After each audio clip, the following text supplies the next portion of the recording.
Hello, this is PsycoRevolution, and I'm playing XCOM today.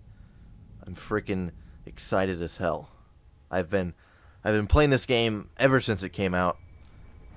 I'm almost done with it, almost, but instead of waiting until I was done, I just couldn't wait. I wanted to start recording now, because I was initially going to record my initial playthrough of it, but I just couldn't wait. I just wanted to play it. I just wanted to shut my mouth and play it and have a good old time. Oh my god. What is it? Touch it.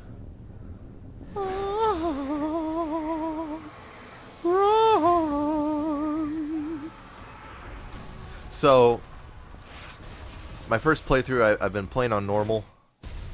Ooh. But I wanted to try the classic difficulty, which would be the hard mode. It says an extreme challenge, so hopefully I don't rage. But it's possible because with XCOM, your consequences are final. Because there's a mode called Iron Man, which I'm not actually playing on, but I'm using the same concept. And that is that you never reload and try something over. Whatever you do is final. And that's basically how I've been playing my single-player normal mode. There was a couple times I reloaded because I just got hella pissed at one of my squad mates dying instantly. But besides from like 2 instances, I haven't reloaded at all on my single-player. And this one, I'm not going to reload at all. I don't have Iron Man enabled, so it's not going to do it for me. But me, myself, I'm going to restrain myself. And I'm not going to reload. So whatever happens, happens. Whether it's good or bad or ugly.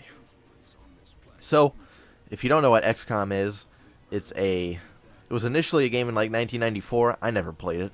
I mean, I was just a wee child in 94, so I had no chance to play that game. But it's been remade many years later, and it's XCOM Enemy Unknown, and it's a blast if you like strategy at all. It's a turn-based strategy game, but it's not lame. And I usually think turn-based strategy is lame, but this is not lame. This is awesome, okay? And you'll see why, hopefully, in the coming minutes. So first, when we play the game, we need to identify our base location. And each base has different bonuses, but you can get the bonuses, I think, if you put satellites in all the countries above them. It's complicated, okay? It's complicated. But we'll get through this and we'll learn, okay? All projects in the Foundry and Officer Training School cost 50% less. That is really good. That is really good, okay? Autopsies and interrogations are completed instantly. It's okay. Monthly XCOM funding increased by 30%. Oh, that's juicy as well. More money. Laboratories and workshops cost 50% less to build. Meh. Air and space. All aircraft and aircraft weapons are 50% less. That's a good one as well. But I think I'm gonna have to go with.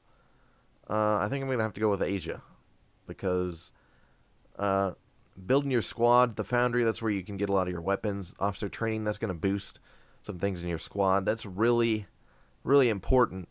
So I think I'm gonna have to go to Asia. There we go. You'll be heading into Japan for the next mission. All right. This is not the tutorial. I didn't want to do the tutorial because it's boring as shit. And I've played it before, but they just throw you in the first mission. You gotta play it, so just balls to the wall. Here we go. We're playing already. Hopefully things don't go to shit on the first mission. So I've got four people. Smirnov, Durand, Ivanov. Yeah, Ivanov. Lebedev. What are all these, like, Eastern European dudes? And Durand from Canada. Duran. So. Well, I don't think I've played this setting before. All the missions are sort of random, so it doesn't really get old. Some things right off the bat. Okay, this is our health here. These little squares. This thing's, I think it's supposed to be their heart rate, I think, because it'll freak out when they're panicking. And these are their moves, so that you get 2 moves per turn. If you do Overwatch, that is, you're going to fire on anyone that goes through your path. So you're basically defending. I don't want to do that. I get 1 frag grenade right now, and then fire, but there's no enemies, so I can't fire. So, excuse me.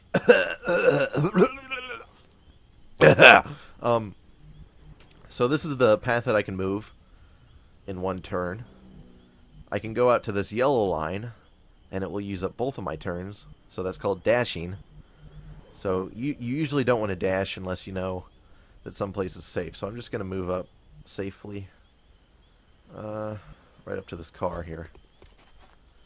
And you can see there's a fog of war that as you move in farther, you can sort of see into the thing. So let's just leave him for now. I'm going to hit tab to cycle through my guys.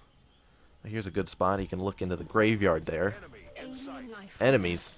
Okay. We've got 3 sectoids. These are, I guess the weakest enemy. If you go to fire there, I can see I have 2 in my line of sight. I got a 25% chance to hit them. 45. Those aren't very good odds.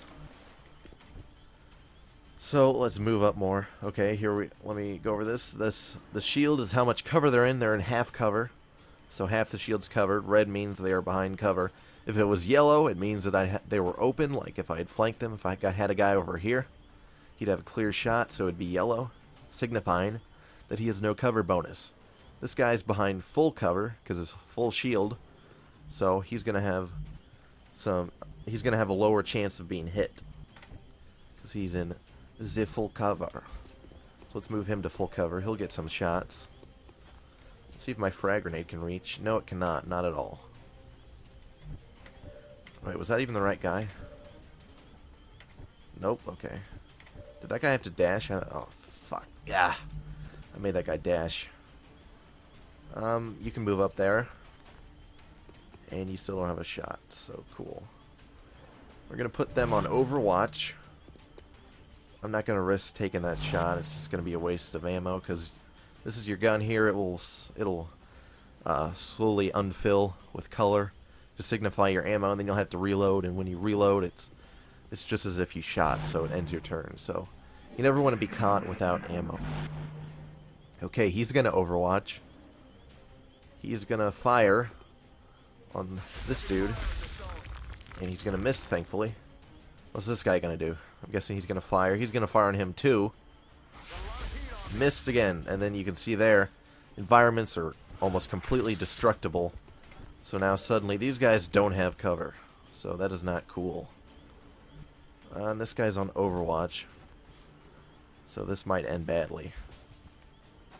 Come on, miss. Miss! There we go. There we go. Shit. Breaking all my cover. Okay. 45, 25, 25. How about a fraggy? Ah, so close. I can blow his cover, but if I just got a little bit closer, I could really blast all of them. This guy he's got a frag. Let's get you right up in there. Right up in their grill. Oh! Oh, this is gonna do pain. Pain train incoming! Woo! Woo! Oh! Ho, ho! Oh! Ho, ho. Crumbed them. They just got destroyed. Ugh! Who was that? I don't know. What's your name? I don't know. I don't know their names. Oh yeah, and that hoe was reminding me that I shouldn't use explosives because then the bodies get blown up and I have less of a chance of getting stuff to research from them. We'll discuss that a little bit further in. Okay, there we got 3 more guys. See, that's the problem with dashing. If I dashed like over there and I was suddenly open, then he wouldn't have a shot to defend himself or anything. So, yeah, I know they're over there. It'll do that whenever you hear them, so you can find them where they are in the battlefield. Because until later in the game, you won't know how many enemies you're going to be facing. So you never know how many more people you're going to kill before the mission's over. So sometimes you'll be wandering around, and they'll give you those audio cues so that you can find out where they are. And you're not just wandering around looking for people in every part of the map. So he's going to move out here. He's going to be completely exposed. Okay. And then he's going to fire on me. So he can't move anymore. And now he's completely exposed. So, yeah. Now I've got 65% chance. We can go to more info. We can sort of get some info behind the numbers. So flanking plus 50% chance for a critical hit. And then my aim is 65 on this noob character. So that's what his chance to hit is right now. We're going to go ahead and try and hit him. And confirmed kill. Yeah. Their weapons appear to self-destruct. Their weapons self-destruct. So, their weapons blow up when you kill them. And you can recover the weapon fragments, and those will be used to research things and create things. So, like I said, it's always better to kill them with a gun or something as opposed to blowing them up, because it destroys all their equipment. The only way to actually recover one of their weapons is to use the arc thrower, which is like a stun gun basically, and it's risky business trying to do that because they've got to be at 3 health or less, and you've got to be like right up on them. We're gonna go ahead and overwatch this guy, Smirnoff. He's gonna move up here. No, shit. Okay, I did not want him to go there because now he's exposed. I'm going to have to move him here. Now he can't overwatch or anything, so hopefully he doesn't get shot at on this turn here. Oh, okay. They just mind melded, I think it's called. That's what that noise was in that little sprite thing. It's basically they can join their brains to become more powerful. The only downside to that is I can kill the guy that initiated the brain meld or whatever, and it will kill both of them. So basically they've been fused together, like Trunks and Gohan from Dragon Ball Z, you know. That's right, I'm pulling out Dragon Ball Z references here. Get used to it. We're going to put him on Overwatch, I think. Now Smirnoff has a turn. You know what? I'm going to throw a frag. I'm going to blow up their cover there. Maybe I'll have a free shot on them.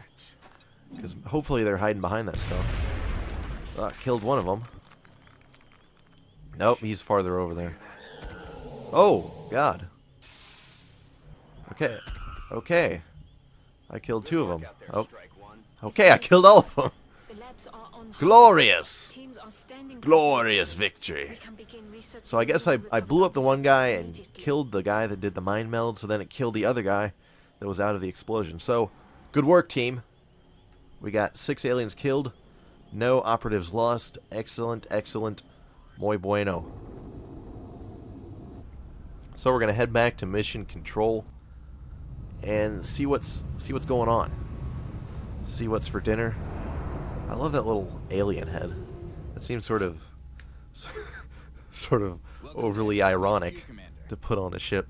I'm Central Bradford. Yeah, we don't need to hear you. So this is a debrief. You're gonna see if your operatives were killed or if they were wounded, how many days they're going to be out of action.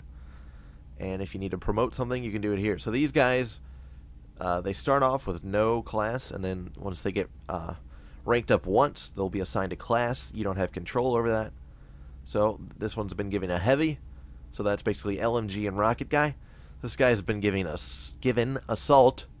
That's basically they can use a shotgun or they can use just an assault rifle or whatever, but they're more of an offensive unit.